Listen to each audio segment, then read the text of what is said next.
Thank you for tuning in to Zim News Beat TV with Robert Tapfumani.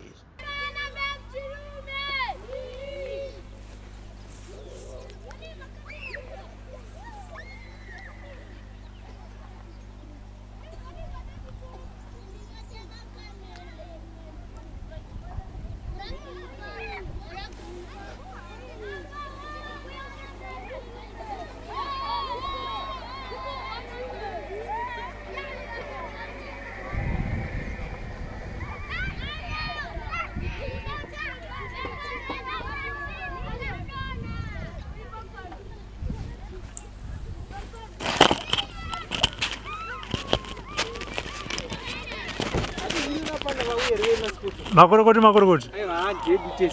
Prophet Madungwe. Makadizini. Tiripo makadiwo zvenyu. Totanga kuti makorokoti. Aiwa tinoti ndedu tese zvaiwa chaitwa nomwe kandi ndechedu tese zve. Anditika.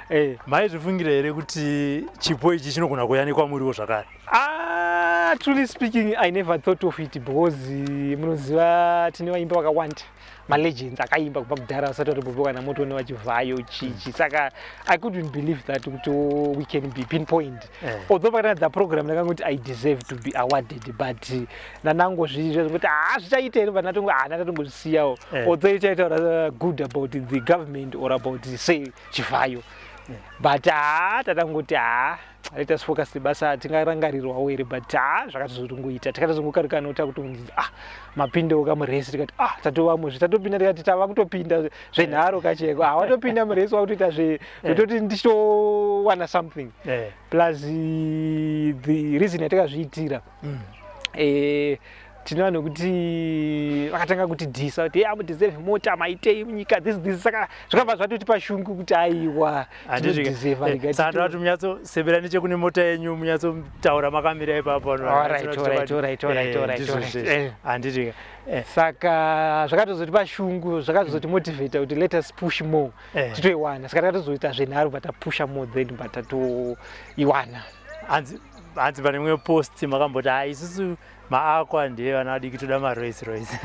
Ayo, bona kuti let me go to the Bible before I answer, because I answer with the Bible. There was a lot of crowd, so ukaona paita vanhu vakawanda, you must have a tactic kuti for me to be located. So Zakea anobvakwira muti, vamwe ndovairamba vari pasi vachiti Jesu Zakea akati aiwa hazvinetsi bvakwira muti. Jesu vakangosimudza musoro wake bvatonda pane munhu ari muti akati ndiane faith. Vetinowana nekuti vakakwira nepamusoro pemba vanhu vakazara futi vakanoambura pamusoro pemba pavapinda. Saka if you want to be located in life, and it is a parable yetedzisa vanhu kuti kana uchida kuloketwa hazvimbonetsi sometimes. Panozofa kungoita zvanema tikangorova tikati yebirthday vane Rolls Royce tikati aiwa tipei Rolls Royce tikatisa zvinhu zvichatrigger ndobva tati hatisi kuda mota diki bva zvatotrigger zvichobva piwa mota. Saka that was inonzi tactic yeEvil Army zve isusu vanhu veEvil Army ka masoja anodzidzisa kuti zvikadai unodai saka ndozvatodzidzisa kuti kadai unoziva kuti ukataura neengo yakati tofanira kubuda kuengo yakati ndo pachiarmy. Saka ndo tactic yatakushandisa kuti takangoti toda Rolls Royce but handikupi Rolls Royce but atichitipa yakwaya yacho payatouya. Saka pachiEvil Army ndiri munhu ane wisdom and tactic because I was trained in heaven ka handiti. Saka muchiunzwa message, alright, message yakasvika kwamuri sei kuti Prophet Madungwe ndai munotora mudziyo wenyu? Zvakaita ndezvekuti I was in a prayer. Ndakatopinda muprayer musi wacho, then ndiri paprayer ndokubva nangonzi go back kumba kati kumba kuneiko ndatori nekamwana angu kangu zvichitoita maprayers because I pray with my kids because vadzisa kunamata but atingoti let us go zviri inonzi all of a sudden but atingorega it was now past 11 to 12 but atingoti alright let us go sezvo message yapinda from heaven kuti go back kumba message yakapinda from go back ndobva tatosiya prayer patatoenda kumba because phone ndoseka ndichipinda prayer tosvika mufoni vanaona pane musikana ari from Norton anga aisa text yake kuti endai pasocial media zvaita then ndobva aisa text ndobva ndifonera but phone yanga isiri kuti answered. Saka takatomboti maybe kutaura kwevanhu because takambota problem yekuti takaita vana Victor vakawandisa chikuti I'm Victor vanozwa matweta chikuti pakangonzi nasearch vhayo ko imimi matimuda Rolls Royce chichi vanhu vakatenga kutopinda that day I'm Victor wepakati Victor skata takaneta nekubloka vanhu chikuti I'm Victor takataiwa zve hakuna munhu anouya achiti I'm Victor kasei vasati vataura. Saka takabva ndatokufungidzira kuti ndezvekungotaurawo mba ndati rega ndimire ndisina maminutes makozo pachanga kupinda mani one after another and vanaona kuti chava chokwadi vanaina online zveshuwa mba ndaona plus ndemaconnections vana zimceleb vana ndinowirirana ka ndemacontacts ava ndachovabata chovabvunza kuti muri papi kanzi makatomirirwa ndanoti hatozoenda mangwana achiti timbona process yacho inofamba sei kutodaro vaya vatanzine vakomana vezimceleb tiriko makatomirirwa batatoenda nadriver wangu patatosvika patatokolekta zvedu mudziyo aiwa tinoti sando kuna vachivhayo aiwa isimbi dzedziya isimbi dzebasa aiwa mudhara mukuru aiwa impinga dzedza ndo dzinonzi mpinga uto chedzo pazimbabwe handiti chipo ichi kune vamwe vanogona kuda kuti zvinhu zvavachivhayo pamwe hazvina kuchena imi ndii munonzwa denga zvakamira sei pachipo chiri kupiwa navachivhayo hapana chinhu chinonzi hachina kuchena munhu ndounosvibisa zvane hembe ukaipiwa it's up to you kuti uda kuita saizi yekusvibisa kana kudii anything mota imota handitika mota haina chainoziva mota imota yakagadzirwa neToyota handitika haina chainoziva it's just iyo ndoonozoiti da tiite basa rakaipa kana kuti rakati saka mudziyo hazvana basa but ndinoti aiwa zvinhu zviri clean aiwa mota yachakatachi vari bho vachifa dambudziko rendiri kuti munhu akangoita mari dzake aromba azodai handiti ndozvanofungidzira Abraham naSolomon was the richest dziri clean vanhu musatya kutora mota dzachivhaye torai makasununguka imota chaidzo isiri kutozhezheudza makwaya imota chaiyo saka aiwa zviri clean aiwa kungopiwa vanhu vari kutenda vanhu mukatasa vanhu vari kuita something handitika vari kutenda handitika vachivhaye vari kutenda vanhu zvavanoita munyika handitika vane zvavari kuitawo like sesu tine zvatiri kuitawo like vana zimceleb vakapiwa nezuro vanhu vane zvavari kuita saka imota dziri kungotengwa nemunhu ane mari saka ndingoti munhu wese akaita mari mototi aiwa kuna zvinhu akadaro ari right mudhara wedu siyai awa bhosi totopiwa dzimwe totoda dzimwe kana number 2 saka siyai munhu siyai mudhara wedu siyai mbingauto dzedu mugare ikoko muchikuti vazodai isi topiwa tichitoenda zvakuzoti zvazodai hazvisi clean amene ndiko kwauri hazvisi clean kwatiri zviri clean saka titoenda nenyika tichitoda isu handiti saka takatasa pamidziyo tisatapinda mune imwe topic yanhasi mashoko amungade kupa kana kuudzawo vachivhayo pazuva ranhasi ndekuti chii aiwa vachivhayo makandigonera zvisingaiti munoziva kuti yes ndevamwe vanhu vari kundibata chiti prophet amudeserve akwaya ndikati no musataura muchidaro that's disrespect to our boss because kungopiwa munoziva kuti akwaya inodhura inofana kuma 7,000 8,000 kuitenga saka kungopiwa it's an honor plus munoziva kuti kungoti ungopinda muresi yangonziwo prophet Madungwe waitwa recognized zvakati booster our morale zvakanyanyisa zvane masoja munoziva kuti mukawisa hondo yemusoja munofara chero musati mahwina hondo saka zvongoti ndakaallocate so vana japraise vana JP vakapiwa navachivhayo saka kuti semunhu akaita savachivhayo atomboona prophet Madungwe kuti variko andoziva kuti saka prophet variko aiwa achiremerera vakatondigadza chinonzi chiremerera chero vanhu vakati aiwa dai mazopiwa zilambogini aiwa iyo yekungoti ndakachuzwa kwandiri chete aiwa ndinoti sando kwamuri mudhara our boss sechivhayo aiwa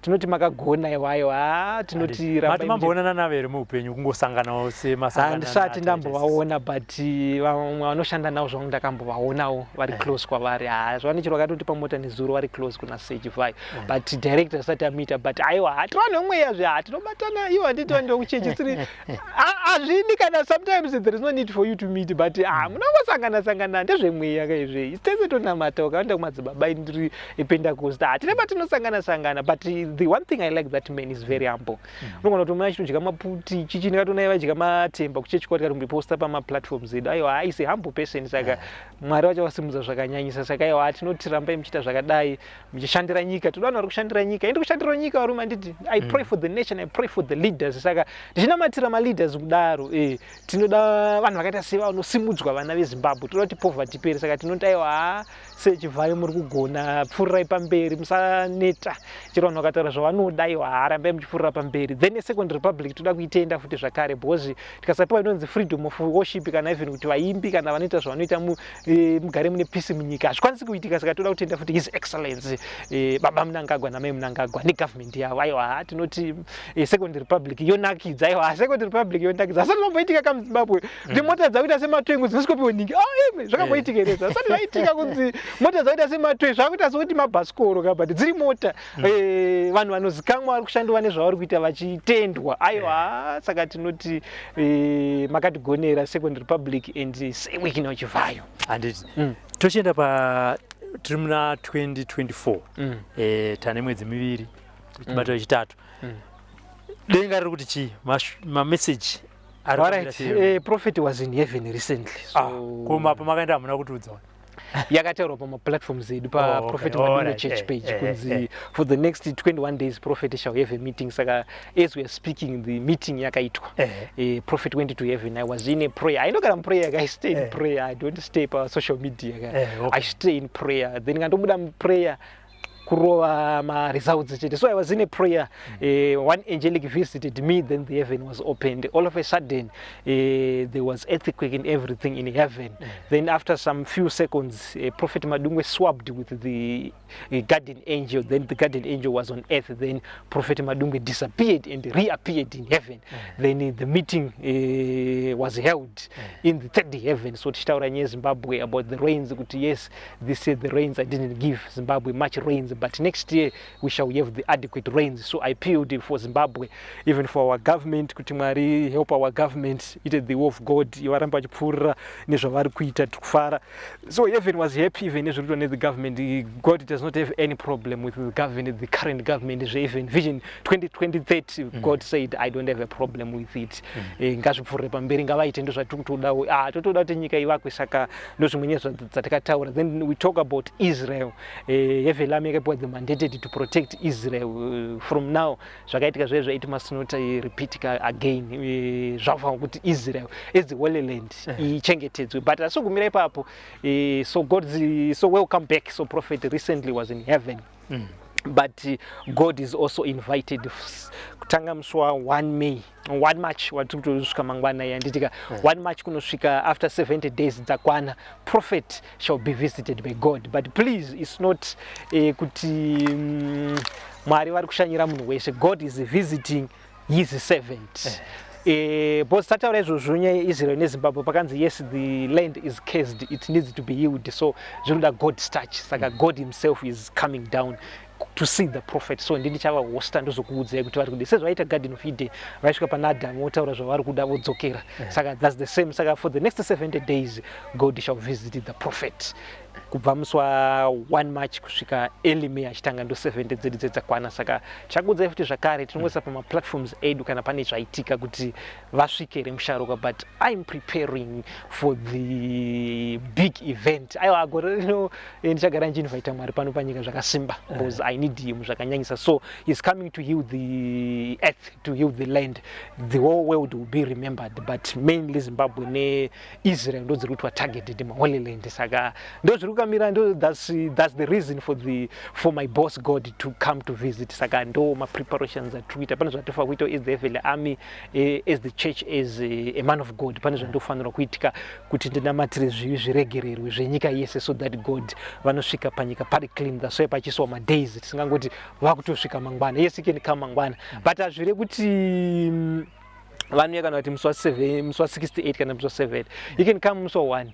But the season yacho patongopa the period anditi saka tinozongokuudza ise zvakaitika apa nhasi itsi mangwana is the last day right 21 days dzateka pana going back to heaven.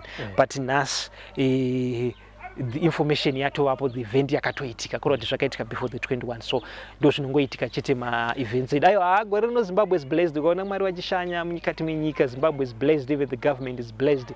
But Mwari avangoshanyi pasina zvisina basa rese. Vana Zimbabwe makaropafadzwa. Kuona munhu anoenda kudenga achidzoka mazoita Mwari wacho achiuya makaropafadzwa. Zimbabwe is a blessed nation. That's why we say let us work together. Tese tiripo united we conquer, but divided we fall. Let us work with the government. Let us work with all the enterprises of Zimbabwe, my businessmen, everyone. Because we need to build Zimbabwe to be a best nation in the world or in Africa. Zimbabwe is a gold in oil. Zimbabwe. That's why I'm not a commander. America one a commander, but Zimbabwe. Why? Because Zimbabwe is minerals, everything. When I America, America is now but it's Zimbabwe almost every mineral now vafundisi maivela commander hapana chinosheka muZimbabwe chinonzi a multinational yekuti zvese zvirimo. Saka tingati panguva Mwari yavanenge vachishanya muno pane zviitiko here zvingaonekwe nevanhu isusu venyama zvinoratidza kuti aiwa Mwari zvechokwadi vari pasi pano uye vari muZimbabwe? Alright, chazvinoita ndezvekuti if you are into the spirit unotozviona. Okay. Kana uri into the spirit, uri too sensitive to the spirit, unotoziva kuti pane zvaitika. Time yakati nezvakanonzi kuti something the Lord. Because paunoita pass by pane zvinotoitika. Pane zvakafanana when the angelic came, when something was about to come, there was a little breeze yakaita pass by. Pane kamhepo kari a gentle wind yakati after that prophet disappeared on earth. Saka pane zvinotoitika zvokuti unotozwa kuti normally zvakaita seka a whispering wind kuti kamhepo kari kure kakasiyana nedzimwe kanowanza kuitika. Saka time rakamhepo kakadaro unogona kukanzwa, but kana uri mweya yayo haundozvinzwa kuti musharuka is here on earth. But he will be accompanied by the heavenly delegates. Christ will be in heaven. He will be in charge of the heaven. Saka tinokuzivisai kana zvaitika, but it's only prophet vari kushanyirwa ndozokuudzai. But Zimbabwe, God is going to heal this land when he is going to visit, and Israel is going to be healed with that touch. Kuti pavachasvika on the earth. Normally zvinoitika in a prayer. That's why the prophet Madungwe. Ndotanga connected in heaven. That's why even pa welcome back at Tukukudzai, I was in a prayer then. I went to heaven. As it's easy to pray because I connect to heaven. Ndatwa kune dzimwe nyika zvangu. Handiti. Takatarisa Satani pari zvino kana kuti panguva inenge ichishanya Mwari munyika yeZimbabwe zvinenge zvakamira sei? Alright, Satani atibvumidzi kumubvisa is the tester. Okay. Ndio anofa kutesta because ungaiti race pasina kawauri kumanyana. Ungaita race rwani. So panofange muri two competitors anditika zvana chiro panoitika hondo anditika a race. Pane two nation kana 4-5 vamweti nyika 1 kuti tiri pahondo kairi nyika 1. Same with God, with the spiritual matters. Azviti tingabvisa Christianity without Satan's kingdom or kingdom of darkness hapana, because tofange tine opposition inenge ichiita. So mjona chiro nyika dzinoita the opposition. Hapana pangonzi tine the ruling party tisina the opposition. It was the ruling party, pane the opposition. Hakuna nyika isina opposition. Saka even kwatiri kuna mwati opposition ende indofanira kuramba iripo because kana isipo haisi race. Saka hativabvisi, but they will not disturb us because hatinoziva how to protect from the spiritual realms when the Lord descend. As the evil army tine ma special forces edu katoza kuti alright, with our special forces amoti ma special forces ana Ukraine IDF Israel Defense Forces special forces kuti variswa pa hospital ekuita zvavari kuita pa hospital vakaita kana zvinoita nevanhu veintelligence zvezva zviri zvishoma zvezvo pane zvinoitwa ne-special forces of the evil army. That's the dangerous army even zvokuti I know ma strength army zvavana na US army they are very powerful, but kana takutora zve-evil army havana madiki. Saka tine strong army kuti we know how to silence the kingdom of darkness. Kana zvanetsa tinongomusunga kana zvanetsa kana we are rest kana tiri panguva yacho se-God is a visitor kana even nana will come back vana going back to heaven. Hatina kana no mercy because hapana zvavanoti nevanhu vari pamotaketi hapafanira any error. Hapafanira any error. Saka hatina kana no mercy kuti this event ikanganiswe. Saka nothing shall disturb this event because hatiri well marshaled with the special forces. Saka muri kuti mimi in the next 70 days Mwari ndio vanenge vari muno. Yes. Saka nditatse papa ndio zvakari mazuva anenge achisangana ne Easter holiday. Saka tingatiri Mwari vane zvavada kuitawo pamusaka pe holiday iyoyo nekuti munogara muchitaura kuti ayo zvinhu zvafanira kucherechedzwa. Yeah, holiday, God does not, my dates are nabasa ya kuna Mwari, days are equal, but God is not coming for the Easter because akusina Easter. Easter actually is not a holiday of God. Easter is just a man-made holiday. So God does not come for the holiday. Even in Colossians chapter 2, noting kapachirika ita zvema festival zvazo Old Testament. Saka kuna Mwari akutorina ma festival. Is a Christmas akutorina Jesu na zvaramso 25 years zvine Jesu. Because Old Testament paitwa Passover pauraya gwai. Saka Jesus Christ the lamb because zvinapasisina. Saka God does not coming for the Easter. Akutorina ku calendar. Chinomukaenda ku Israel calendar akutorina chinonzi Easter kana Christmas akutorina. Zviri mu Roman Catholic, not Roman Catholic. Zviri mu Roman calendar tikushandisa because calendar tikushandisa is not Jewish. Tikushandisa the Roman calendar. Saka the Roman calendar ndio ma holidays. Zvanoti ukaenda ku America naso kati tine defense force mswa 10 na 11. Vanoti defense yekupi? Haito exist kwavari. Even when kuma Arabs Christmas haito exist kwavari. Saka ndozvakafanana Mwari avasutozati kune chinhu chinotonzi Easter because haitorimo, it's not biblical. Saka hazvinei ne Christmas, but madates ekungoti because takaita this 21 padzakaitwa, so because God must come to heal the earth with his touch. Saka takabva tanongoti let us do it as the FL Army. Then we agreed, the FL delegates. But I don't let us do this event. Tichitanga vamadungwe tichitanga kuburitsai makore apfuura. Vanhu vakawanda vaiti murume uyu anopenga. Ndofunga takasangana nenyaya idzo kakawanda. Tichinzi muri kuburitsa munhu anopenga, anofanira kunge ari muchipatara. Iye zvinezvi vakunzwisisa here mazosvika even kana pakuzopiwa mota navachivhayo. Nasei Wicknell tingati vanhu vakunzwisisa here kuti aiwa murume uyu zvichokwadi. Is sent by God. Yes. Waratecha zvinoita ndezvokuti aushai opposition. President wenyika ipi chero vemuno munyika medu kana kuAmerica auwini with 100%.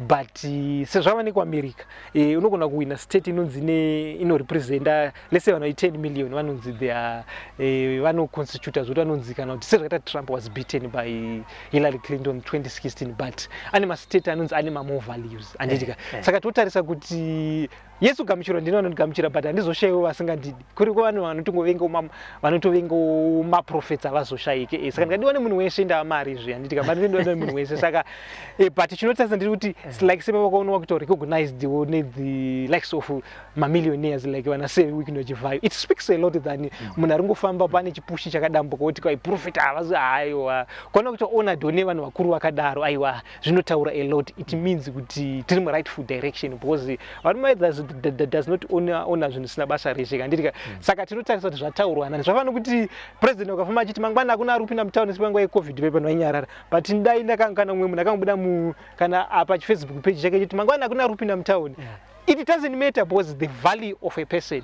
But it's not dependent nokuti saka kono ma high offices akadaro achiti recognize zvevamwe vari pasi pasi vanozotaura kuti tine kana nawo so tikaona takuta recognize vanhu vakadaro toti kaizvi aiwa it's 100% ndiri kugamuchirwa munyika yeZimbabwe because ndo vanhu vakakosha ivavo. That's why even maiona vanhu vaiti vakasvika mune nyika vaitanga vasvika kumutungamiri wenyika ndoona nditika so ukagamuchirwa nani zvaona zvakaita vana Jona achisvika kuNineveh akangogamuchirwa namambo chete even Joseph to rule Egypt anambogamuchirwa navanhu vese akagamuchirwa namambo akangointerpretera dream chete saka sometimes vanhu vatode kutoisa mamota chini vamwe vari kunza mari kuchechi ivavo chero vakaita 2-3 kwatiri bhoa zvozoti ruzhinji because Joseph anambofoterwa neEgypt yese ende hakuna imuvhotera because aiti rapist but mambo akangoti ndamuisa prime minister zvatopera saka chero even wait munhu one akakwanisa munhu prime minister nyika yese chero idai kadaita go against but one vote munhu one is enough saka kono ma big fish akata na sei Wicknell chivhayo vatoti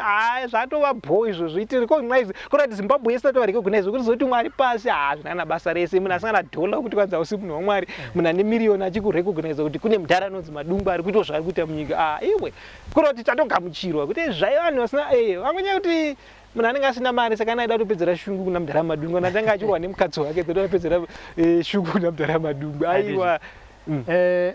Sinful chat rakamira sei pamwedzi ino? Sinful chat this month arisati rabuditswa because zvine tine manonzi there is time for everything, for every season, time to die is time to be born, saka hazvisangani.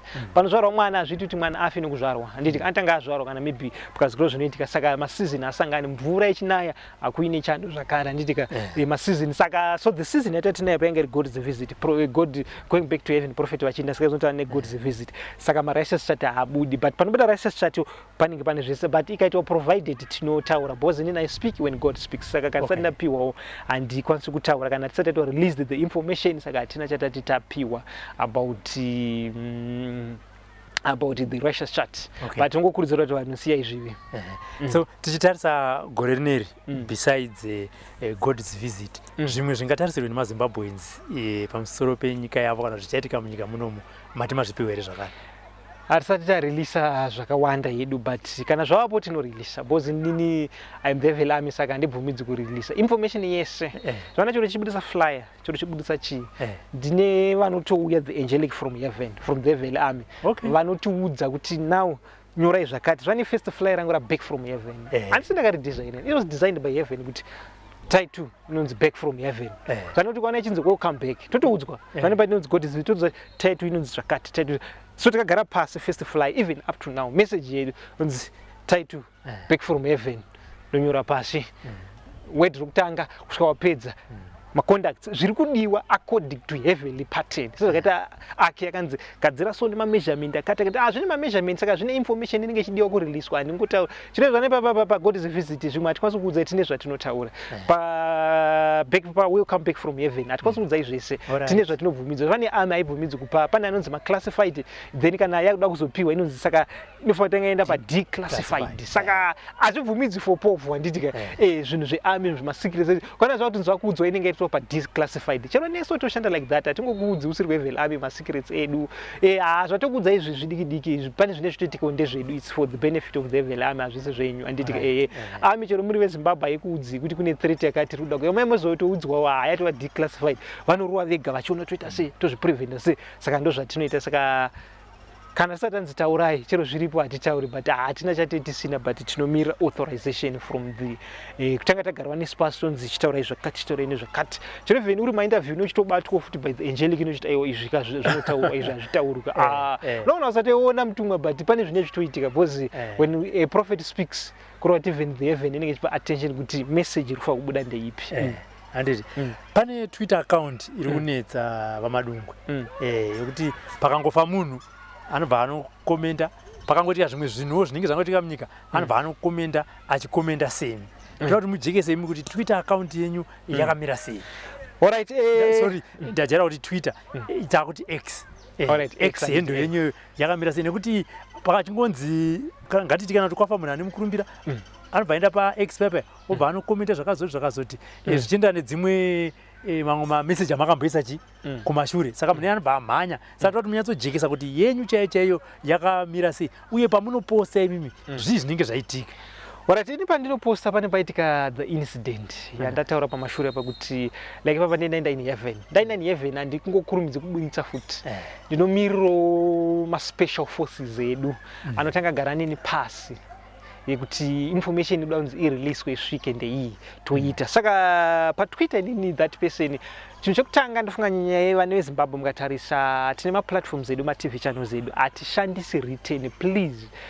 written kaona kuti vanhu vanokwanisa kufotokopa written handishandisi written ukaneka kunzi written yechezvadi haisa account yedu maaccounts edu chero iri Twitter tinoshandisa video it's either Twitter ikwanisa kutakura mavideos anoreba ma5 minutes ma10 minutes kazhinji ma2 minutes and extra zvidzika tinotoshandisa tinotoikomboresa kana kuti tingatoikata yopinda yakadaro saka yakanzi Prophet Madungwe aishi yangu paTwitter indoshandisa Madungwe TV ndorava stara ndonyanya kushandisa paInstagram imadungwe TV futi paWhatsApp TV imadungwe TV Twitter imadungwe TV TikTok imadungwe TV YouTube imadungwe TV zvese zvakaiswa mumadungwe TV then only page yeFacebook ndo inoshandisa Prophet Madungwe church page saka please kuona iri pa written teaser haisi ya Prophet Madungwe inoita mavideo ndatopedza it's either inenge short video kana tiyoti rebe saka pa Twitter tinotoisa mavideo mukaenda pane yakanzi Madungwe TV aitorina kana aitowanikwi written handishandisi written because munhu akwanisa kungonyora chiritten chake